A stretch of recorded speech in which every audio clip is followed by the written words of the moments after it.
Assalamualaikum dan salam sejahtera. Okey, hari ini kita masuk kepada bab 5. Di kita Security, Ethics and Privacy.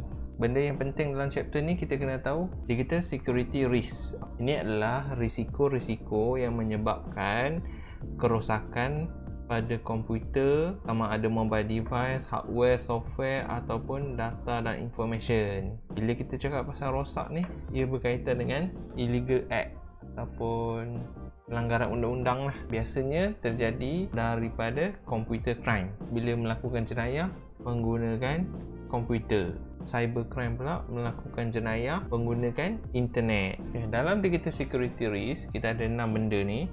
Okey, dalam 6 ni kita akan masuklah lebih detail.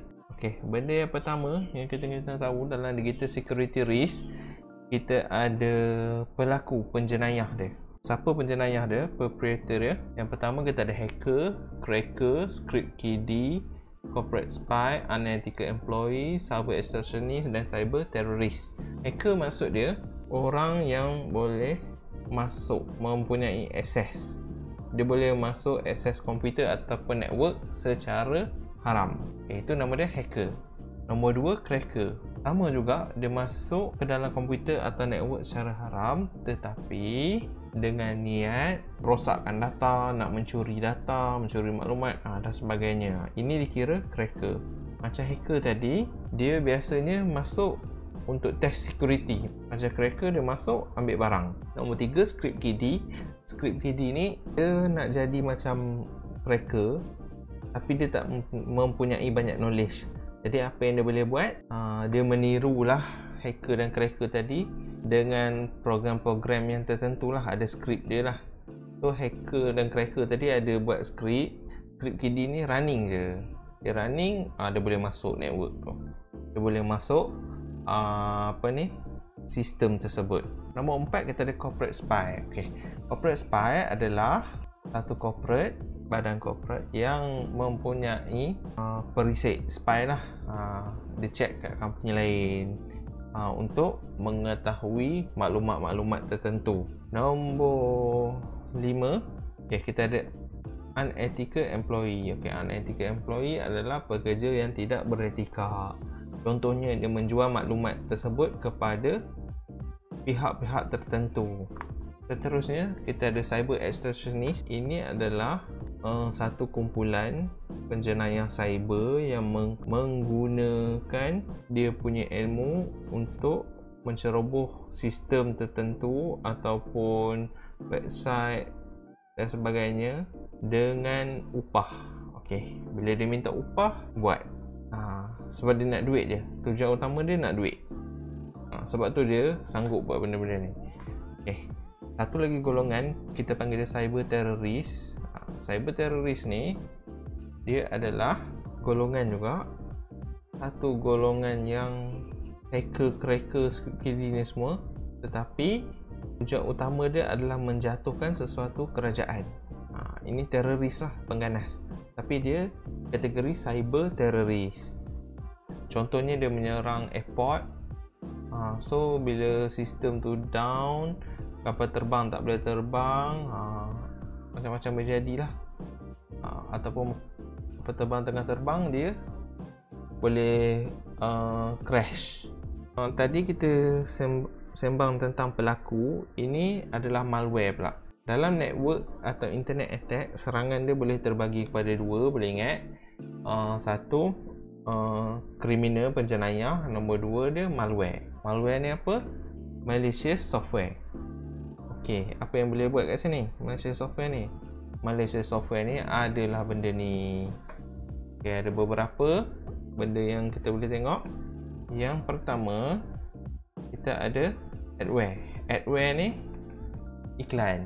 Program yang termasuk dekat dalam awak punya ni, dia akan pop up window iklan. Itu nama adware. Nombor 2, ransomware. Ransomware dia buat apa? Dia sekat awak punya file komputer ataupun telefon dengan password. Nak buka password macam mana? Kena bayar dekat dia. Itu nama dia ransomware. Nombor 3 kita ada rootkit. Rootkit ni boleh mengawal komputer awak. Dia boleh dapat lah awak punya data, awak punya maklumat, apa yang awak buat kat komputer, semua dia boleh tahu. Dia boleh kawal dari jauh. Itu nama dia rootkit. Nombor 4, spyware. Spyware ni sama lebih kurang macam rootkit, cuma rootkit ni dia boleh kawal komputer, boleh gerak mouse, boleh play music apa semua. Tapi spyware ni dia boleh curi data saja. Apa-apa maklumat awak semua dia akan curi dalam komputer juga. Okey, seterusnya kita ada Trojan Horse. Okey, Trojan Horse ni dia menyamar jadi macam software yang baik, software yang contohnya freeware. Okey, Microsoft freeware dan sebagainya nama dia. Bila kita install, rupanya bukan benda tu. Dia buat apa? Dia menyamar sebagai software, tapi sebenarnya dalam tu dia ada virus ataupun worm. Dekat sini ada duduk. Itu nama dia Trojan Horse. Seterusnya kita ada virus. Okey, virus ni boleh buat apa? Virus ni dia boleh merosakkan software komputer. Dengan cara apa? Apabila kita belajar dengan chapter sebelum ni, software ni arahan kan. Jadi virus ni dia mengubah arahan tersebut. Bila ubah, jadi sistem komputer awak tak betul, tak boleh nak proses dengan betul. Inilah cara virus ni berfungsi. Seterusnya kita ada worm. Yang bawah sekali ni worm. Okey, worm ni boleh buat apa? Okey, worm ni dia boleh duplicate diri dia. Dia boleh berpecah kepada 2, ke 3, ke 4, ke 5. Dia akan berpecah sebanyak yang mungkin. Dengan syarat dia ada sesuatu benda yang boleh trigger dia. Contohnya pendrive awak terkena worm, awak nampak macam ada satu software pelik, awak klik. Okey, klik itulah macam bom, akan aktifkan dia. Bila aktif dia buat apa? Dia clone diri dia. Clone pergi kepada komputer awak, daripada pendrive kepada komputer.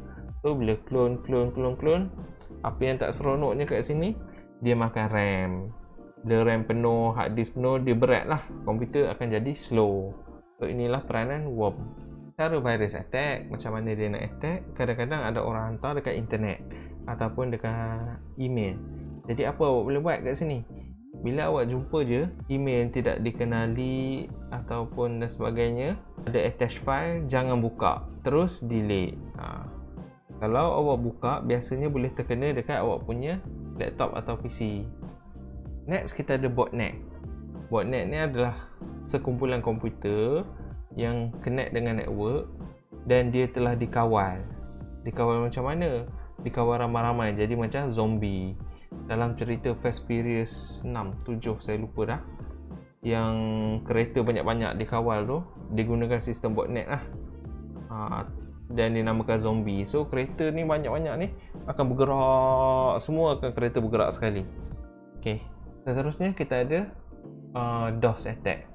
Dia ada DOS dengan DDoS. DDoS. DDoS ni banyak, ramai orang yang buat dia. DOS ni seorang yang buat dia. Apa yang dia buat? Dia memberi akses yang banyak kepada server. Contoh dia, server boleh support sampai 500. Tapi seorang ni, dia buat DOS, dia boleh clone satu komputer dia jadi sampai 1000. Apabila 1000 komputer masuk dekat server 500, tak boleh nak support. So server akan down. Itu nama DOS. Kalau di DOS, ramai-ramai yang buat benda yang sama dengan cara DOS tadi, menyerang satu server yang sama. So server pun akan down. Okay. Seterusnya kita ada backdoor. Okay, backdoor ni adalah pintu belakang lah. Orang cakap pintu belakang. Dia lebih kepada macam contoh kita nak masuk Facebook, ada username dan password, tapi dengan trik-trik tertentu. Ada trik tertentu yang boleh membuatkan kita login tanpa minta password. Benda-benda ni dipanggil sebagai backdoor. Next kita ada spoofing. Okay, spoofing ni adalah satu cara hacker ataupun penceroboh gunakan untuk dapatkan maklumat awak. Cara dia akan buka satu wifi free, wifi percuma. Apabila awak nampak wifi percuma dan awak connect, jadi dekat situ dia panggil teknik spoofing. Apabila awak connect dekat situ, dia akan trace apa aktiviti awak buat. Contohnya awak tengah transfer bank, awak tengah buka Facebook, dia tahulah maklumat tersebut. Dia ada username, ada password, semua dia boleh dapat dengan cara spoofing ni. Next kita ada firewall. Okey, berdasarkan tadi ada penceroboh dan sebagainya. So, firewall ni kegunaan dia ada hardware dan software. Sekarang ni dekat Microsoft yang kita guna ni memang ada firewall. Okey, kalau nak tambah lagi boleh, software boleh download. Ada percuma dan berbayar. Dan seterusnya kita ada yang hardware. Hardware tu dia macam dalam gambar tersebut lah. Gambar ni. Network akan melalui sini dan dia akan block. Ada virus, ada penceroboh semua akan sangkut dekat sini. Dia tak boleh nak masuk awak punya PC. Unauthorized access and use. Tak nak bagi orang access kita punya komputer. Okay, cara yang paling mudah adalah username dan password. Awak letak ni confirm tak boleh nak login. Orang lain tak boleh login, awak saja boleh. Contoh dia kat sini lah bank kan. Kita guna username dan passphrase. Passphrase ni kombinasi beberapa word, perkataan. Contohnya, saya makan nasi. Okey. Saya makan nasi ni ada huruf besar, ada huruf kecil. So ini dipanggil passphrase. Next kita ada PIN. PIN adalah personal identification number. Apa yang buat kat sini? PIN ni adalah kadang-kadang dipanggil sebagai passcode. Apa yang dia buat, kita akan masukkan nombor. Contohnya nombor PIN ni adalah nombor PIN bank. Bila kita tunjuk ke ATM, dia suruh masuk nombor PIN. Okay. PIN hanyalah nombor saja. Next kita ada possessors object. Okay, possessor object ni contoh dia kalau kita nak elakkan orang gunakan kita punya ni, ada kad. Nak masuk rumah, nak masuk office, kita ada satu kad untuk touch dekat pintu boleh masuk. Atau kita ada kad touch dekat laptop boleh buka. Kalau tak ada kad tak boleh buka. Ataupun bawah dia kita ada biometric device. Biometric ni kita gunakan apa yang ada dekat badan kita. Contohnya cap jari, mata, tangan, suara dan sebagainya. Okey, itu dipanggil biometrik. Ada setengah laptop yang mempunyai fingerprint reader. Kita perlu letakkan fingerprint lah untuk buka lock dia. Okay, ni pengecaman muka dan fingerprint. Ada guna gesture yang titik-titik tu kita buat pattern. Dan ada passcode. Okay, ni bentuk tangan lah. Dia akan scan tangan kita. Letak tangan, scan. Ini iris. Dia akan scan kita punya berbola mata. Dekat iris ni, setiap orang adalah berbeza. So sebab tu dia akan gunakan iris ni. Signature, sign untuk sign, dan voice. Voice cara kita cakap lah. Perkataan-perkataan tertentu komputer akan detect untuk buka dia punya kunci. Okay, unauthorized access and use. Yang ke-11 kita ada two-step verification. Two-step verification ni cara paling mudah awak nak ingat. Awak transfer Maybank, dia ada minta TAC code. Okay, mula awak guna online transfer. Awak tekan masuk password semua. Bila nak transfer duit, dia suruh TAC. TAC hantar dekat smartphone. Okay, smartphone dan apps. So dua benda yang berbeza lah. Satu hantar ikut mesej, satu hantar ikut internet. Okay. So dekat sini two-step verification ni adalah benda tersebut. Okay, kita masuk kepada digital forensik pula. Okay, digital forensik ni adalah proses untuk menganalisis dan mencari bukti lah di dalam komputer ataupun network. Biasanya digunakan oleh penyiasat, polis, tentera, perisik, insurans agensi dan sebagainya untuk mengetahui keadaan sebenar. Tajuk utama yang nombor 2 kita ada software theft. Software theft ni adalah kecurian software. Macam mana boleh curi software ni? Walaupun dia software, dia boleh dikopi, dipadam ataupun dicetak rompak. Benda ni dinamakan software theft. Cara kita nak elak kecurian software tersebut, kita akan gunakan product activation. Contohnya macam Microsoft, dia akan bagi keyword, keygen dipanggil kan, key activation dia. Ni dipanggil product activation lah. Nak dapat key, perlu beli. Dan dia ada juga license agreement. Dekat sini dia akan cakap benda ni boleh guna untuk satu komputer saja dan sebagainya lah. Sebab tu kita ada tick, ada nets dan sebagainya. Okey, apa yang awak tak boleh buat dalam benda ni? Jangan curi software. Contohnya apabila awak copy satu software dekat lab, bawa balik rumah, cucuk kat PC, itu dinamakan software theft. Sepatutnya software tersebut harus diletakkan di satu PC saja, PC yang tertentu saja. Okay. Seterusnya kita ada information theft. Information theft ni kecurian maklumat. Maklumat yang kita hantar dekat kawan kita, contohnya macam WhatsApp, saya hantar dekat awak. Okay. Information theft ni berlaku apabila orang di tengah-tengah mencuri maklumat tersebut. Dia mendapat tahu sesuatu. Okay. Saya nak bagi dekat awak, orang tengah-tengah dapat baca. Tak nak bagi dia baca, kena buat encryption. Tapi sekarang jangan risau, dekat WhatsApp pun dah ada encryption. So kita tak perlu buat apa-apa. Encryption ni ada proses melindungi kita punya word lah, kita punya message kita akan sampai dekat awak saja. Awak saja boleh baca. Kalau orang tengah-tengah dia baca, dia tak faham sebab ada encryption ni. Dia ada satu kapsul lah. Bila dia boleh buka pun, dia nampak terabur. Dia tak nampak apa yang kita cakap. Inilah contoh dia. A hantar ke B. Tapi apabila dia hantar ni, dengan adanya encryption key, so orang tengah-tengah nak potong, dia tak boleh baca. Tengok kat sini, dia tak boleh baca kat sini. Yang boleh baca dekat hujung ni saja. Tengah-tengah tak boleh. Sebab apa hujung ni boleh baca? Sebab dia ada key dia. Okay. Cara nak elak lagi maklumat dicuri, ada digital signature. Okay. Sekarang kita guna sign kan, tapi sekarang elektronik kita ada digital sign lah. Ada digital certificate. Lepas tu adanya website SS, secure site. Macam mana nak tahu website ni secure ke tak?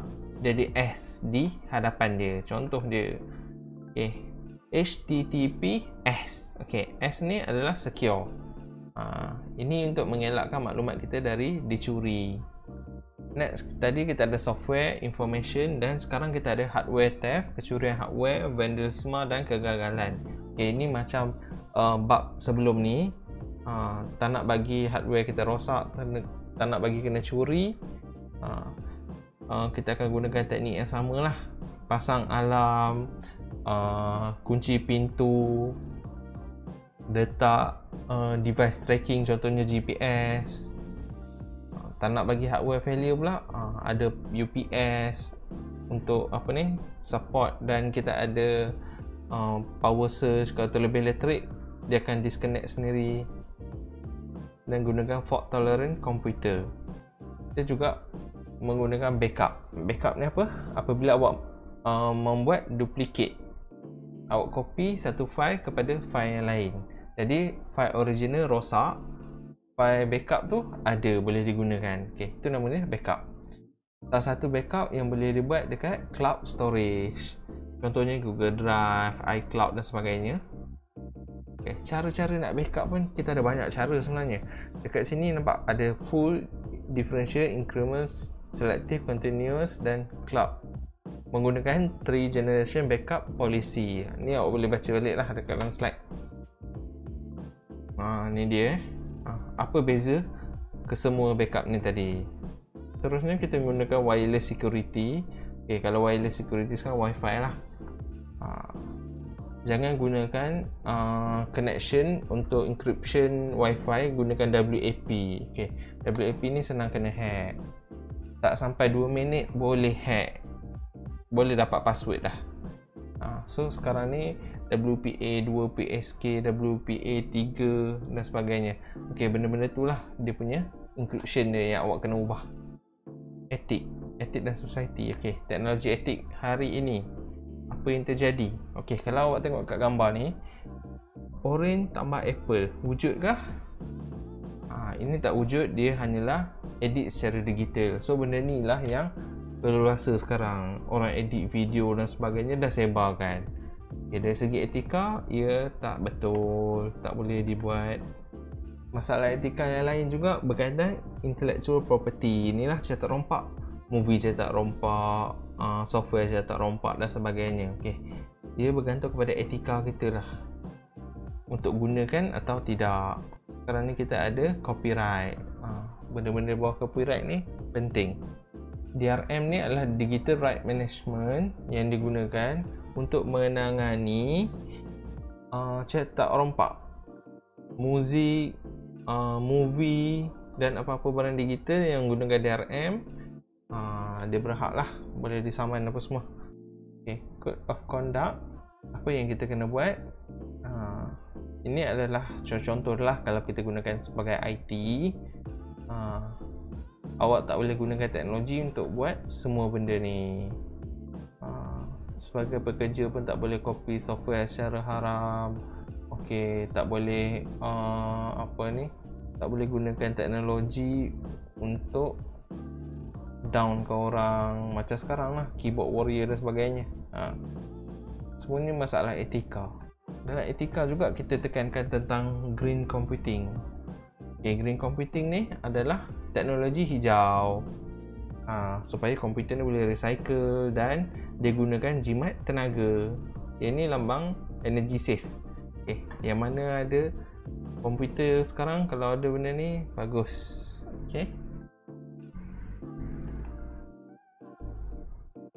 Ini information privacy, maklumat privasi.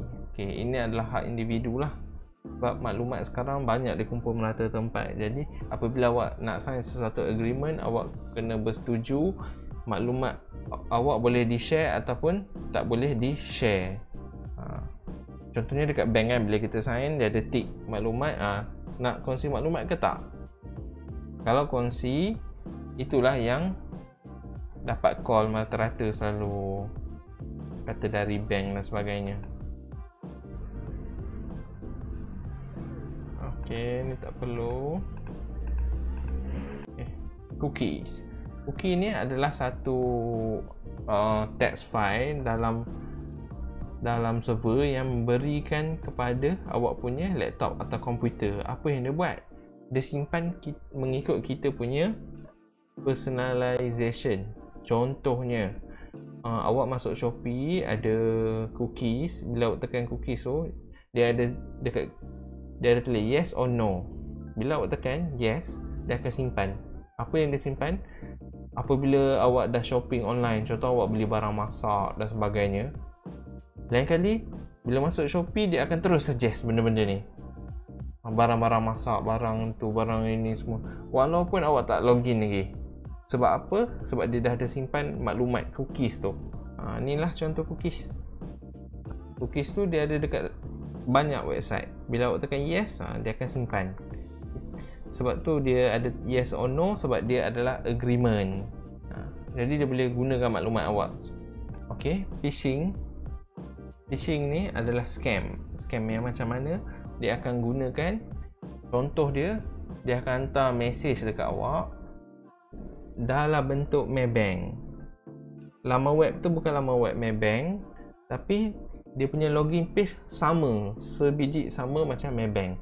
Bila awak isi maklumat, username password, awak tekan sebenarnya hantar kepada dia, bukan hantar kepada Maybank. Ini cara dinamakan phishing. Phishing ni spyware dan adware. Hari tu kita cerita dah. Tak apa, ni boleh skip.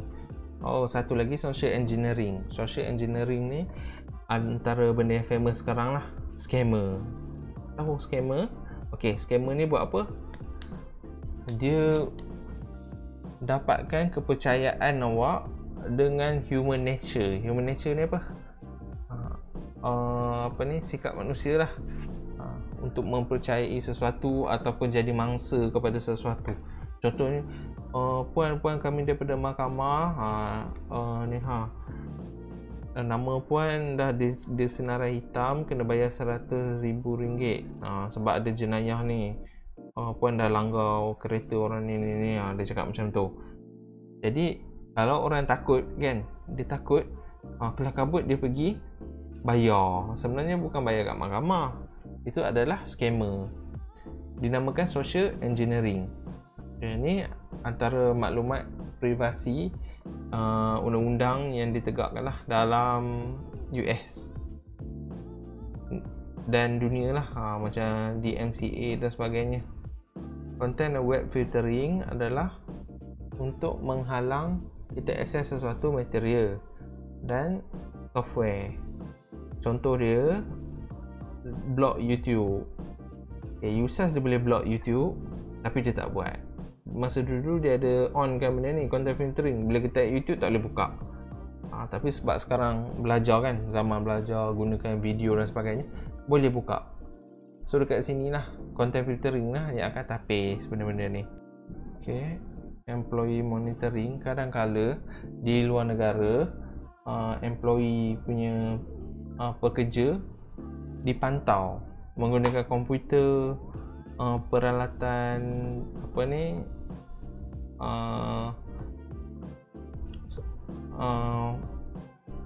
menggunakan komputer, peralatan peribadi, contohnya smartphone, kamera. Semua ni majikan akan tengok apa benda employee ni buat, gunakan email untuk apa benda, wifi untuk apa. Sampai setakat ini sahaja chapter 5.